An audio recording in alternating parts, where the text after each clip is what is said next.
Welcome to another edition of the Dublin Coffman Marching Band Network. With me today is Dr. Meredith Fluke, 1994 graduate of Dublin High School. Welcome, Meredith. How are you? I'm great. I'm happy to be here. Awesome. Well, you've got a neat journey that I'm really excited to share with our students and band family. Currently, you are the director of the Cantor Art Gallery at the College of Holy Cross. And I'm excited to hear about your journey that got you to where you are today.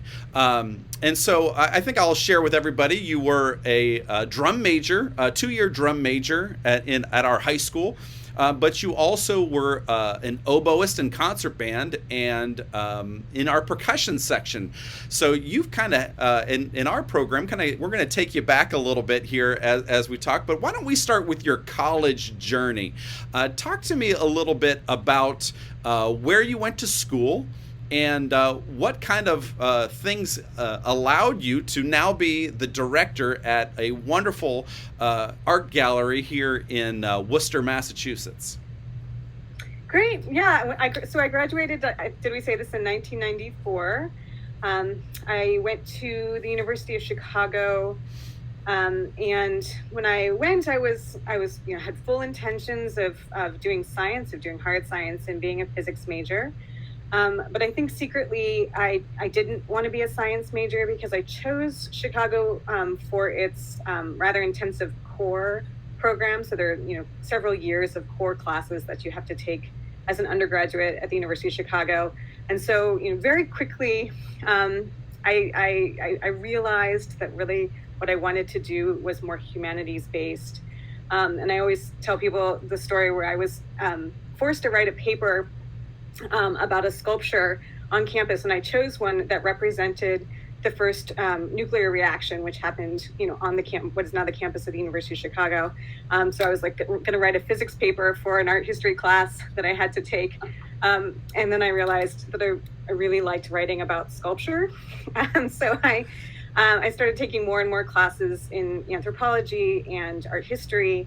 And I needed to get a job, like many people do when they go to college. And the job that became available to me was working for the art museum on campus as a student docent. So I started working there as a student docent, teaching school-aged kids about art, and I absolutely loved it. I didn't even know I liked kids until I got to college, and I loved teaching. And so when I graduated, I ended up being an art history major and working at the Smart Museum throughout college. And when I graduated and had to find that post-college job, I applied to the Brooklyn Museum of Art and worked in the education department there for a year as a fellow. And then moved from there to the Metropolitan Museum of Art. So I can keep going with my journey, or we can pause there. I want to talk about something here. You're bringing up you got into college and a physics major, and you were in science. Throughout high school, had that been your I don't want to say your passion, because maybe it sounds like you found your passion. Can you talk about, your being in high school and taking the classes that you did to lead you to the major, and then maybe the inquiry into something else? Yeah, I think, I was pretty serious about music in high school. And, music and science and physics have a lot of really great kind of intersections. And so I was really on this sort of science track with the AP science classes. There just wasn't a lot of opportunity, I felt in high school, to kind of explore, the humanities in the same way. And so if you were a serious student, in my time at Dublin High School, if you were serious, you were a science and math nerd. And so I really loved physics, and I loved the sort of conceptual pieces of it. So it made sense to me to think about sort of moving forward with physics as a major. But then, when I got to college, I realized that there are serious things in other disciplines as well, including art and history. And literature. And so it was just something I hadn't had a lot of exposure to. I loved art. I took art through high school. And I loved, studio art, making art. So this sort of pieces kind of came together in college as I was taking studio classes and history classes and anthro, and then art history was kind of the, all of these things together in one discipline for me. So, was it a tough decision for you, making this switch from science to the humanities? No. It was not a tough decision. When I got to college, I realized that there were people who were really passionate about physics, really, really passionate. And there were, I was in a space where, my neighbor in my dorm had built a nuclear collider as his high school science fair and won the international science fair. So I realized that the sort of really serious science people, maybe that wasn't me. And that I, was really, that sort of turn into writing and reading made me very happy. And I think, giving myself the grace to really explore things that made me happy in that way was an important part of college and something I really valued about my education, in that it kind of forced me to. So, that sort of those core classes were something that really led me into a humanities degree. Well, you got to New York and you started working, and then you, at some point, chose to get your doctorate. Can you talk about that process and that path? Yeah, so I worked at the Brooklyn Museum, and then I worked at the Metropolitan Museum of Art. And if you take nothing away from this interview today, the part of the Metropolitan Museum of Art that I worked for is called the Cloisters. It's the medieval division. It's uptown. It's not part of the main building. If you take nothing away, go visit the Cloisters next time you're in New York City. It's an amazing place and just magic. And so there I spent my sort of young adult years working in the education department there. What I was doing was actually kind of interesting. I was programming lectures and concerts. So I kept music as part of, something that was, I was working with. I was programming early music concerts. So I got really interested in early music, sort of Renaissance and medieval. And in that world of museums, if you want to sort of move up and forward, you have to have advanced degrees. And so it was pretty clear that I didn't have much of a choice then to go back to graduate school if I wanted to do something sort of more in the museum world. And I was, really interested I am really interested in architecture. And so Columbia, which was kind of my local university, has a great art history, architecture, and archaeology program. And so I sort of set my eyes on that and went there. And it was kind of interesting because while I was there, I did a lot of work with architecture. I did a lot of travel and archaeology.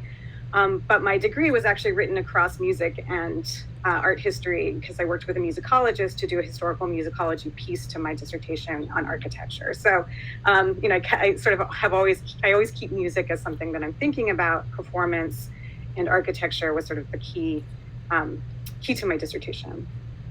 Well, so now in your daily life, being the director of a museum, a college museum, what is it that you enjoy most about your day-to-day job? So the way that my position functions is, mostly curatorial. So after I finished my PhD and I did a lot of classroom teaching, I taught at Columbia as a postdoc. I taught at NYU. So I taught at a bunch of colleges, teaching mostly medieval art history. I really decided that I wanted to be full-time back in museums again. And so I sort of took a pathway to get me into more of a curatorial type of role. And so I worked for a while at Wellesley College, where I had a hybrid teaching and curatorial position at the museum there. Took a stop at the MFA Boston. We can talk about that if you want to. But here I have this role where I'm mostly working curatorially. So I'm sort of thinking about, we do temporary exhibitions where we bring in art from the outside. So we do about 4 or 5 of those a year. So what I'm doing with those is, basically going out, finding the art, finding the people who are making the art, working with historical, contemporary, kind of across disciplines, across media. So I set the program there for the kinds of art that people at the college will be looking at. So sometimes it's contemporary, sometimes it's 20th century, sometimes it's historical, different geographical representation as well. And then I, bring the pieces in and curate the exhibitions, just like you would see, at a museum, with the wall texts and the choices that have been made, wall colors, lighting, all of that. And so each time those come through, I work with the college, I work with the outside community to bring people in to see these exhibitions, teach from it. Sometimes I'm working with students who are helping me do curatorial work, working with faculty who are also taking those pieces. So my day-to-day is really a lot of research, a lot of meetings, talking about sort of how this piece relates to that, a lot of, looking at art and making decisions about sort of what might be an interesting exhibition to bring to Holy Cross. We also have a permanent collection. And so there's a lot of research on those pieces in our collection, and trying to think of how we might, integrate those into the academic program.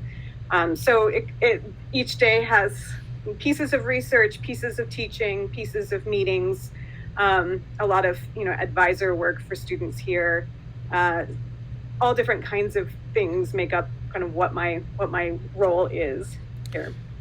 Well, one of the things I think would be really interesting for our students to hear about is what do you think, as a junior and senior who are looking at their careers? You made a decision in high school and went off and found something else. What is it that you would want a junior and senior in high school to know about their college decisions, or the things they should be studying to help them, be prepared for whatever's next? A couple of things. I would say that, college is an extension of your education, and it's an opportunity to explore topics, ideas that you are still interested in exploring. So it's really important to keep that curiosity, that sort of interest in the world open through college, and to open doors rather than close them. I say to my students here, it's the last time you're really going to have the luxury to kind of take a class on something that you might not know something about, or you might know a little bit about, that you can really engage deeply with, and with other people. So it's important to take all of the opportunities you can to explore those sort of curious places that you have in yourself. I often kind of push against the idea that college is just training for the position that you want to have. There's certainly a piece to that, but it's important to keep space in yourself and in your schedule to explore those other things that you're still interested in thinking about. And your brain is like forming. College is a really exciting time. And your brain is kind of, still pushing all of those things around. And so take a philosophy course, or take an anthropology course, and think about, who you are and how you want to engage with the world before you, start like tracking yourself on a career and, tunneling into the thing that you're going to make money doing. When you come across your college kids, one of the things I want to kind of dive into with you is, some of the leadership training that you had with Dr. Keller over the years, and how maybe some of those leadership skills are still a part of who you are today. But when you come across some college kids right now, what are things that you see as maybe, I don't want to say a deficiency in the college kids that you teach, but what are the things that you wish that all students had, as they're about ready to enter college, or maybe even leaving college? What are some of the skill sets, leadership skill sets, that you hope that your college students have? Well, one of the things this is just advice, so I don't know about leadership skills yet, but maybe I'll get there. But one of the things I often say to students is to kind of track what you're learning, and to stop thinking about things as being sideways to, say you want to be an accountant and, you're taking an art class and you think, oh, this is just something I'm doing but really what I want to do is an accountant. But maybe you won't always want to be an accountant. So to keep track of the things that you're learning in all of these other places. I also think it's really important to put yourself in situations that are uncomfortable, and force yourself out of your comfort zone. I really discourage students from going to college and thinking like, I'm good at this, so I'm going to do this thing, because this is the time to really relish those learning opportunities.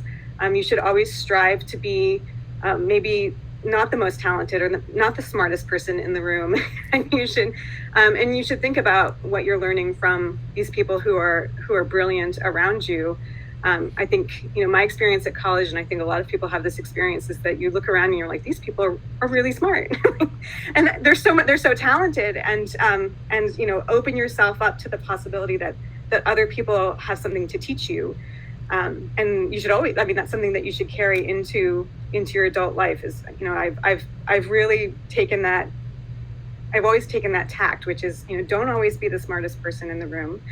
Make sure that the people around you are challenging you, that challenge is productive, and that you can, part of growing up is sort of understanding how to face that challenge, and how to grow from it.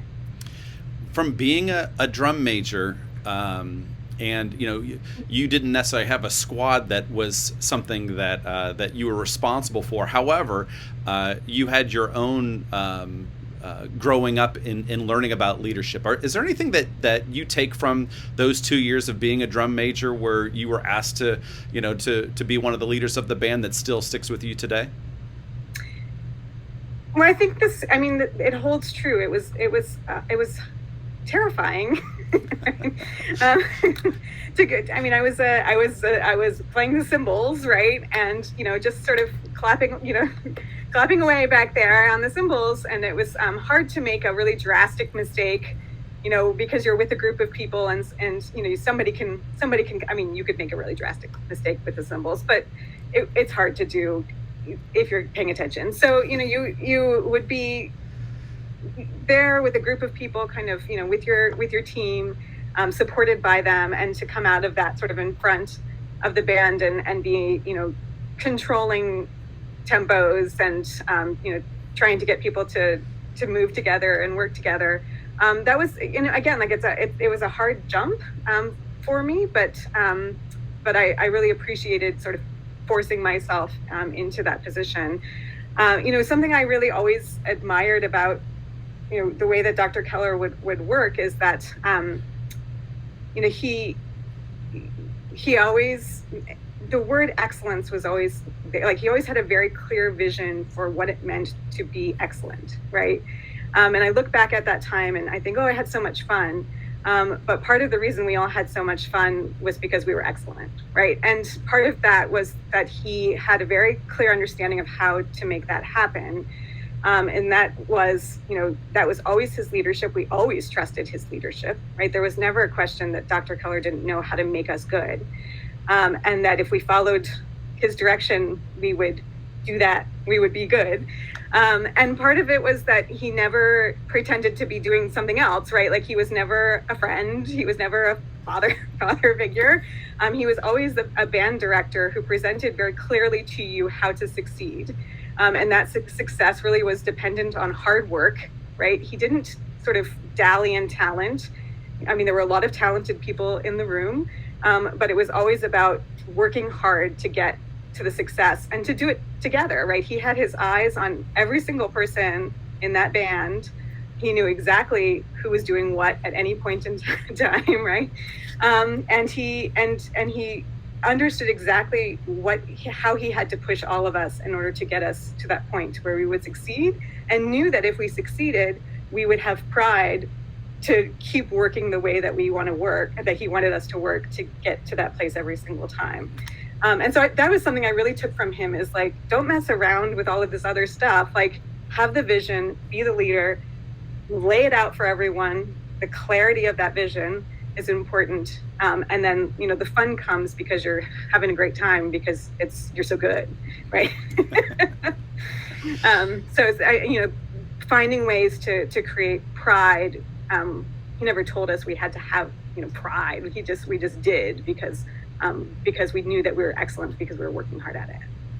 Well, Meredith, it's been wonderful to talk with you today. I've got one last question here.